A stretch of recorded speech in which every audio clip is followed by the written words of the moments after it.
दोस्तों, मैं आपको सुनाने जा रहा हूं अपनी मंडली की सदस्य अनुलता राज नायर की लिखी कहानी कुछ खोया कुछ पाया पार्ट 1। एक बेस कोट पूरे चेहरे पर, फिर फाउंडेशन, फिर concealer, blusher, mascara, eyeliner, lipstick, lip gloss और स्टाइलिश हेयर डू। मैंने घड़ी पर नजर डाली। टैक्सी आती होगी 5 मिनट में। जल्दी जल्दी हाथ चलाकर अपना मेकअप खत्म किया। फिर आदतन हैंडबैग चेक किया। Cards, mobile, charger, cosmetics, chocolate, एक पैकेट बिस्किट, मेडिसिन किट, सब ठीक था। मैं हल्के कदमों से बेडरूम तक गई। डबल बेड के एक कोने में मोटा सा कंफर्टर ओढ़ के अनिरुद्ध सो रहा था। उसके धीमे खर्राटों की आवाज़ सुन के मैं वहीं दरवाजे पे रुक गई। ड्रेसिंग रूम के आईने पे एक नोट चिपका दिया। 4:30 AM, leaving, see you in 4 days, love. मैंने एक सरसरी नज़र पास रखी डस्टबिन पर डाली।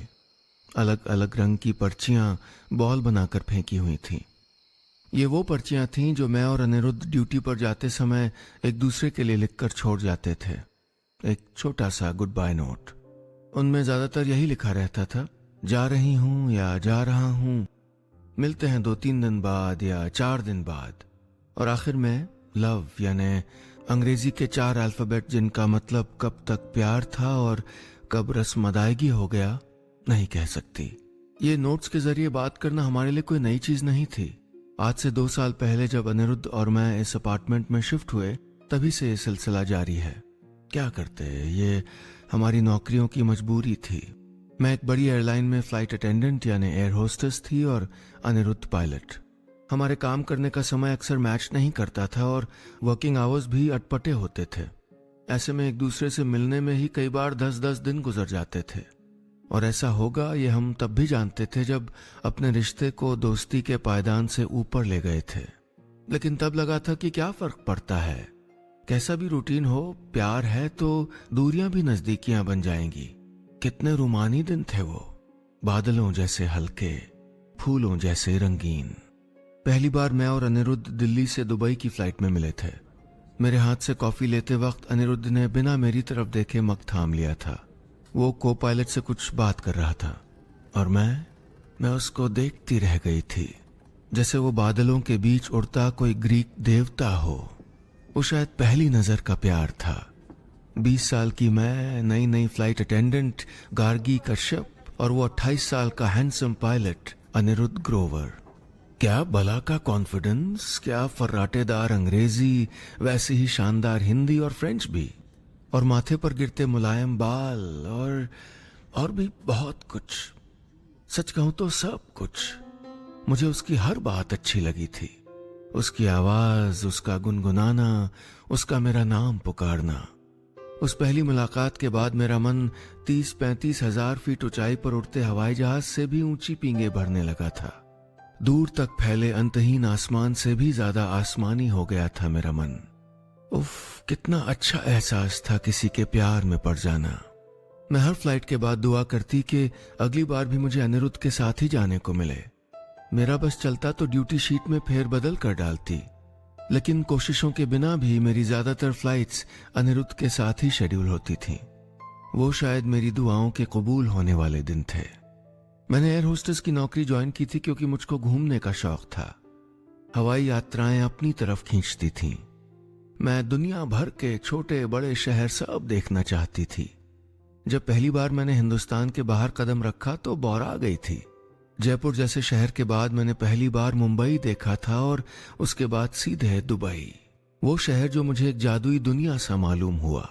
दुबई एयरपोर्ट मेरे लिए दुनिया का 8वां अजूबा था। जाने कहां के लोगों का जमावड़ा था वहां। अमेरिकन, ब्रिटिश, फिलिस्तीनी, रशियन, फ्रेंच और फिर हिंदुस्तानी और पाकिस्तानी तो थे ही। अलग अलग नैन नक्श, अलग भाषा, पहनावे भी अलग। मेरे साथ चल रहे क्रू मेंबर्स मेरा हैरान होना देखकर मुस्कुरा रहे थे। जानते थे कि कुछ दिनों में आदत हो जाएगी, फिर मैं ध्यान भी नहीं दूंगी। लेकिन ऐसा हुआ नहीं। मैंने नहीं छोड़ा यात्रियों को देखना, उनको देखकर कहानियां गढ़ना। मेरी नौकरी का मकसद कई सालों में भी नहीं बदला। टेक ऑफ के समय जमीन से ऊपर उठता प्लेन अब भी मेरे भीतर रोमांच पैदा करता था। Can I get you something?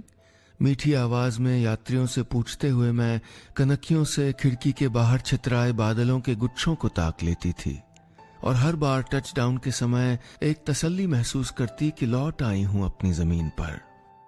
लेकिन फिर मैं अनिरुद्ध के करीब जाने लगी और पता नहीं कब बाकी सब मुझसे दूर जाने लगा। उससे मेरा इश्क थोड़ा दीवानों जैसा था।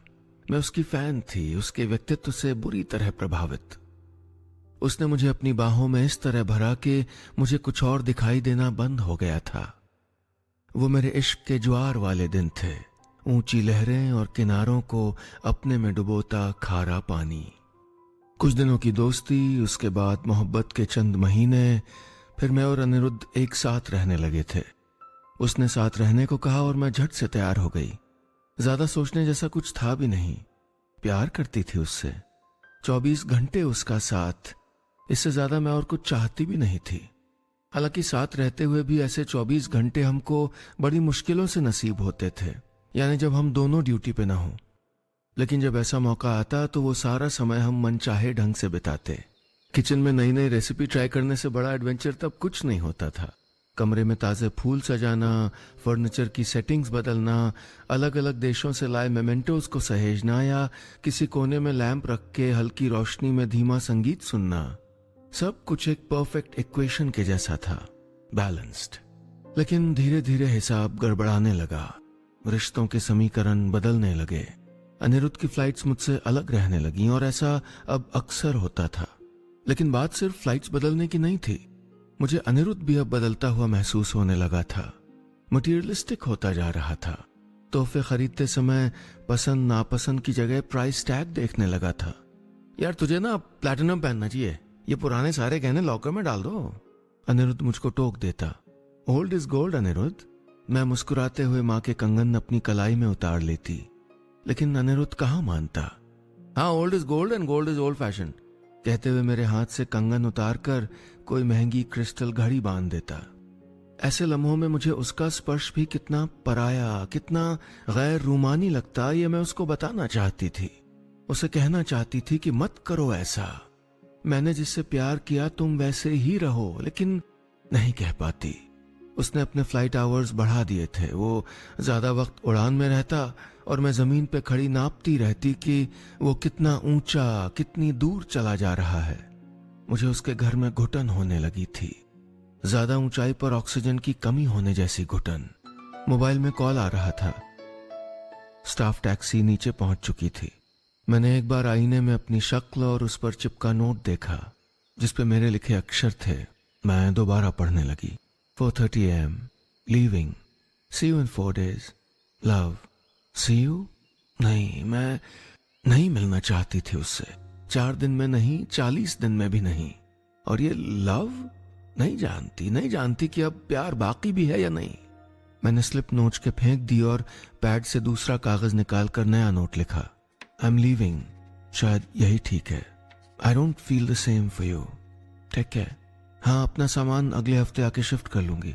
मैं तेजी से बाहर निकल आई और लिफ्ट में ग्राउंड फ्लोर के लिए जी प्रेस कर दिया।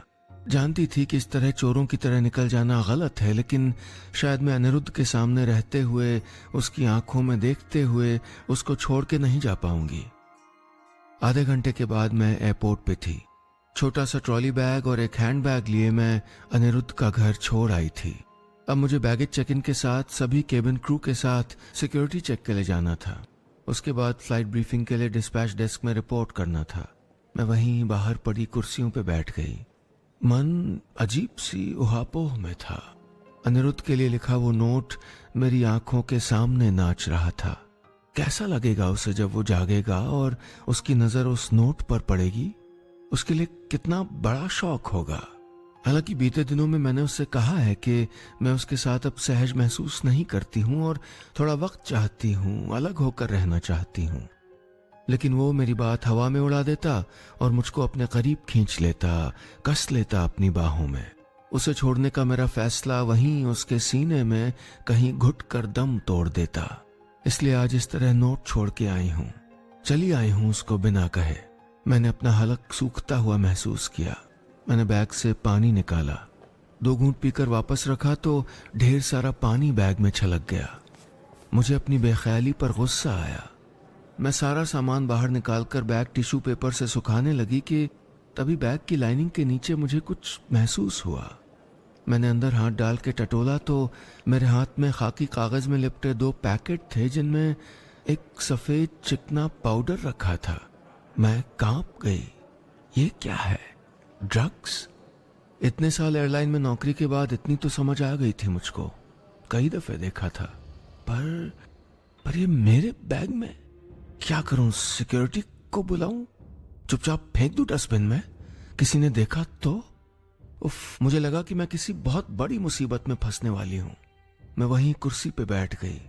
मेरी आंखों के सामने अंधेरा छाने लगा। दोस्तों, ये था मेरी मंडली की सदस्य अनुलता राज नायर की लिखी कहानी कुछ खोया कुछ पाया का पहला हिस्सा। उम्मीद है कहानी आपको पसंद आ रही होगी। फ्लाइट अटेंडेंट गार्गी कश्यप अपने लिविंग पार्टनर कैप्टन अनिरुद्ध के लिए अब पहले जैसा महसूस नहीं करती और यही लिखकर वो उसके लिए एक नोट छोड़ आई है। एयरपोर्ट पर अपनी फ्लाइट की सिक्योरिटी चेकिंग के पहले उसे कुछ संदिग्ध पैकेट अपने बैग में दिखते हैं, शायद ड्रग्स। ऐसी मुसीबत में गार्गी क्या करेगी?